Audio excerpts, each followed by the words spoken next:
Math time, Monday, March 23rd. We are on page 253. At the top, you should see that the title says Area. Last week, we talked some about the different shapes. We also talked about perimeter. I want to define our terms first. And if you look up at your page with me in the reddish, I guess, box there, it says area, and what's the definition? It is the space within a region. So, here's my first question. How is this different than perimeter?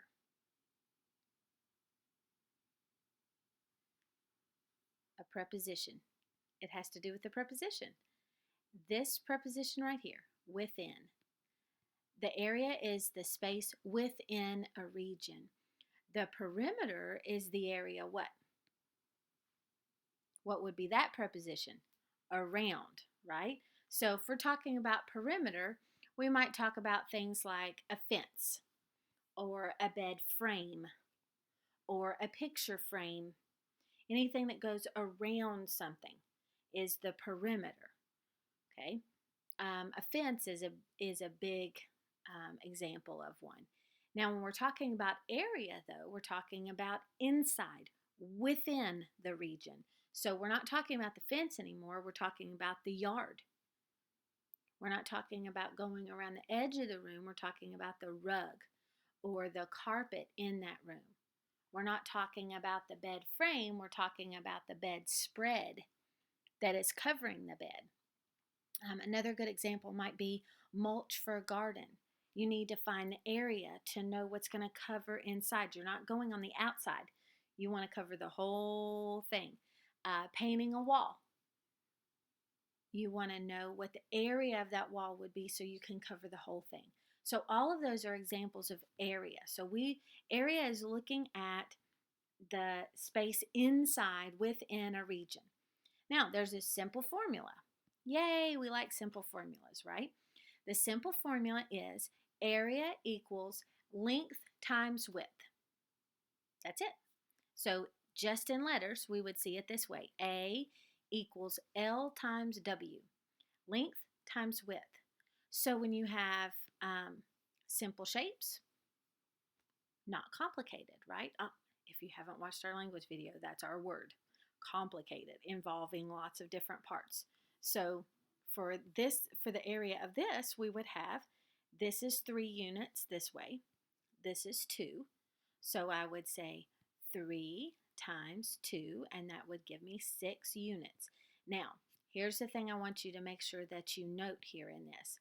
When you write your answer, you always need to write it in the units, whether they give you feet or inches or yards or whatever it would be. If they give you nothing, then you just write units. But it's units squared. That's the way we're always going to represent this. We're always going to use the exponent 2. Okay, units squared. So that's part of your answer. You need to make sure you remember that. Okay, now let's look at some of the problems. On 1, 2, 3, and 4. I didn't put those on the screen because those are kind of simple. So if you look at number 1, it says write a multiplication equation to find the area.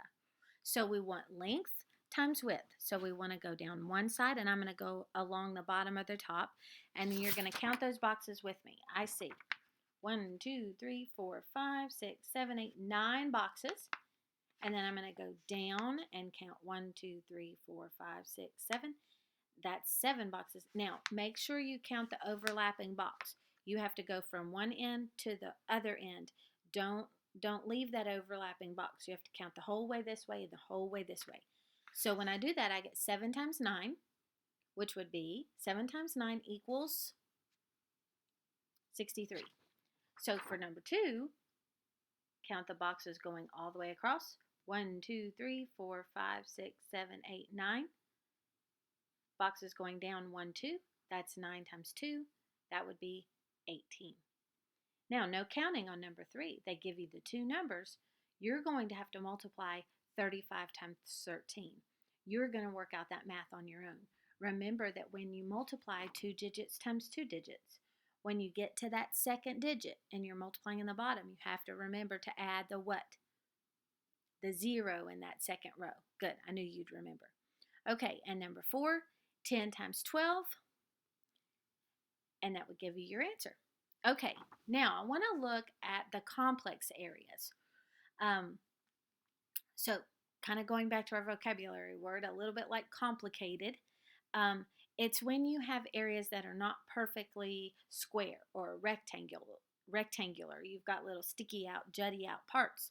So you have to break those shapes down. So here's your step for doing that. You're going to divide the larger shape into smaller, simpler shapes, and then you're going to add those two areas together. Okay? So your first one, what I've done here is I have drawn this shape that this is for number 5. This is your problem number 5 on your paper. And what I've done here, though, this is a little bit different than what you have, is I have the line here in the middle, mainly because of the way I could draw the shape. But I have split it up into the two shapes that I am going to figure out the area for and add. So we're going to do this together. Now, there's one thing you're going to have to figure out. So where I already have a line, you don't, or they did draw it for you on this one. You have a little dotted line that goes right here. So we're going to split up these two shapes.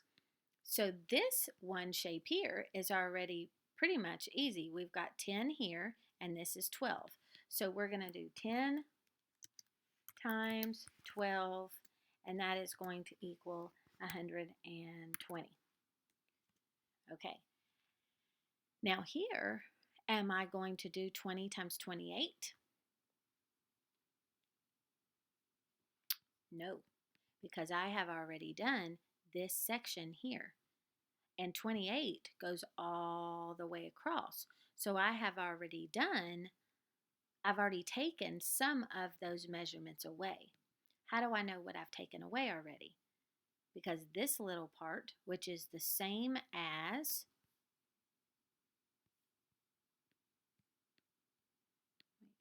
try to get off my highlighter here, which is the same as this little part here. How come I can't get off my highlighter?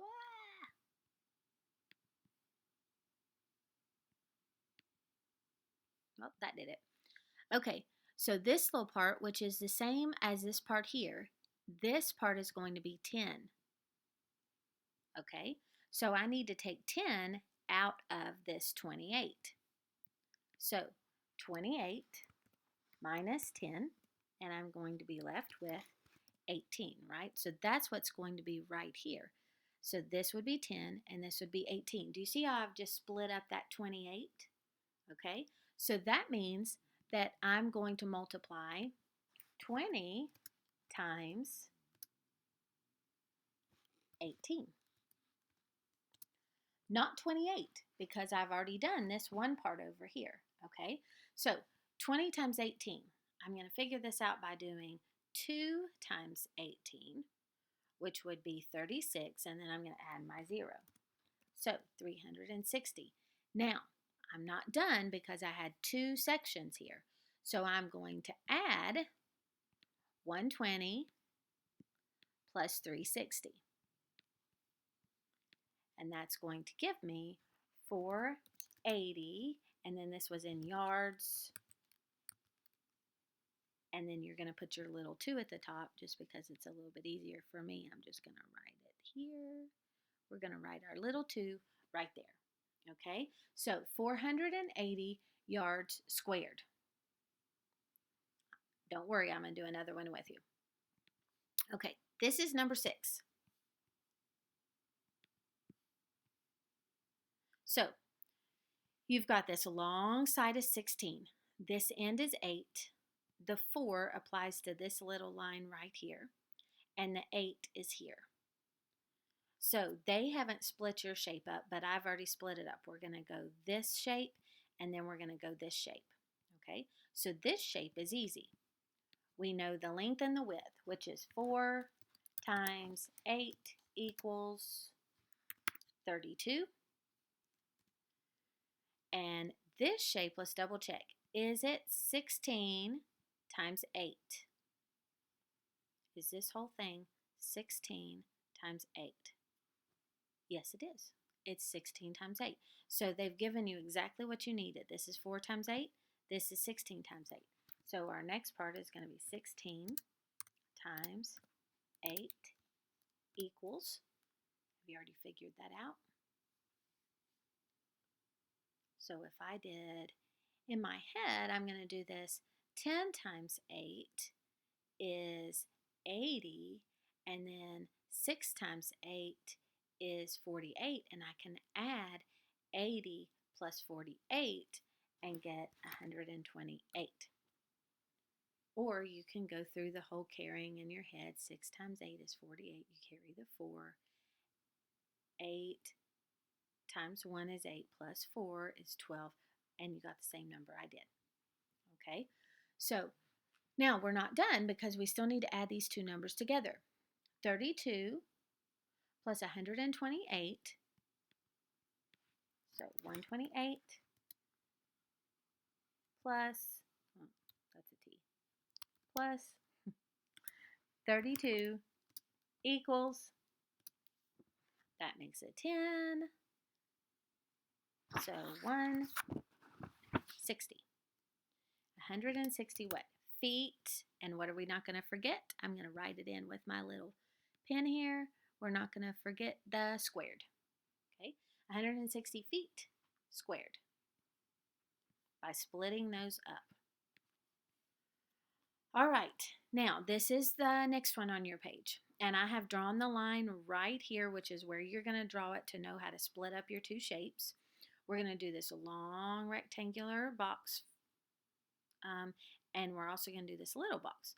Now, I want to do the little box first because I think it's easier. You've got a 3 here and a 2 here. Now, just because they give you the 3 on both sides, are you going to multiply all those numbers? No, we only want one length and one width. So for this little jutty out part here, we're going to multiply 3 times 2 equals 6. Done. Okay. Now we want to go to this big box. They give us the width here, which is 3. But what is the length? They don't put anything up here, and they give us a 3 here and a 3 here, but that's not the whole thing. We're missing this little part. Well, guess where it is?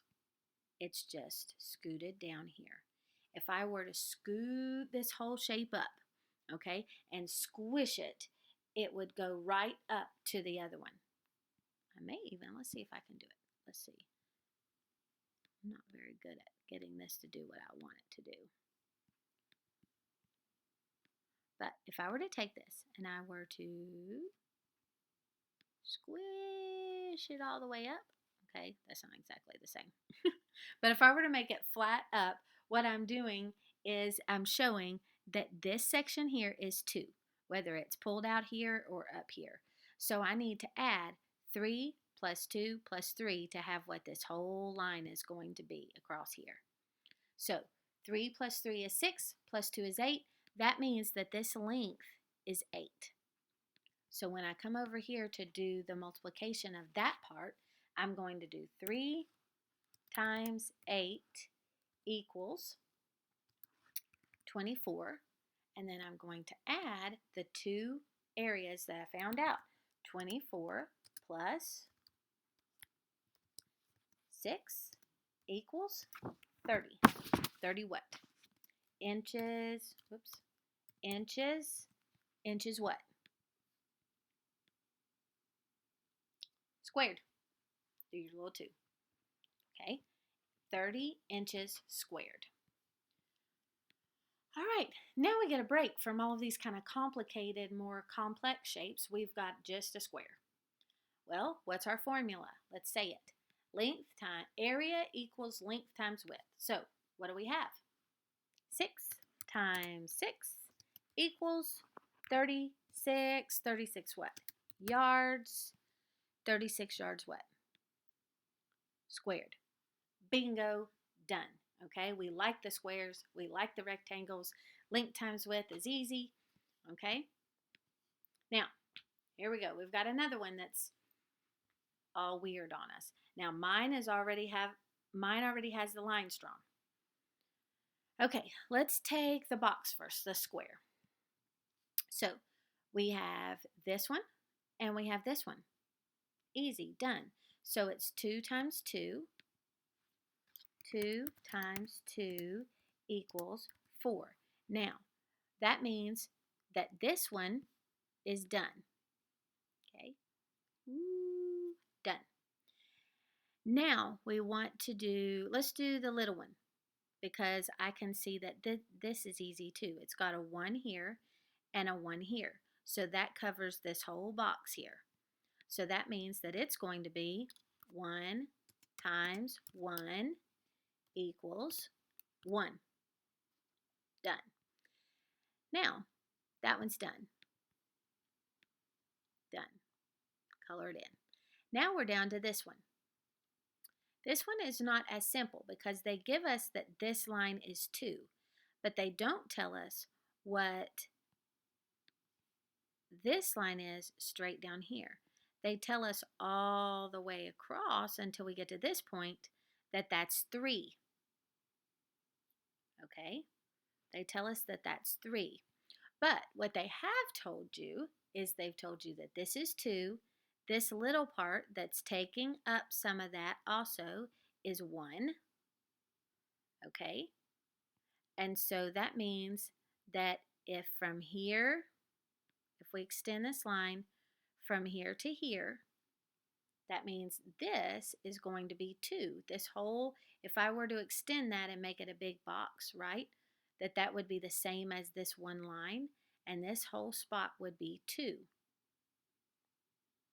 So I am going to, for this little section right here, and they tell me that 2, okay, 2 on this side represents this whole thing, but this is 1, so that leaves me with 1 on this side. So this last box, and I'm sorry I might have confused you a little bit on that, but this last box is going to be 2 times 1, which is going to equal 2. So then I'm going to add up all those numbers. 4 plus 1 is 5, plus 2 more is 7. So this whole one is going to equal 7 centimeters. 7 centimeters what? 7 centimeters squared.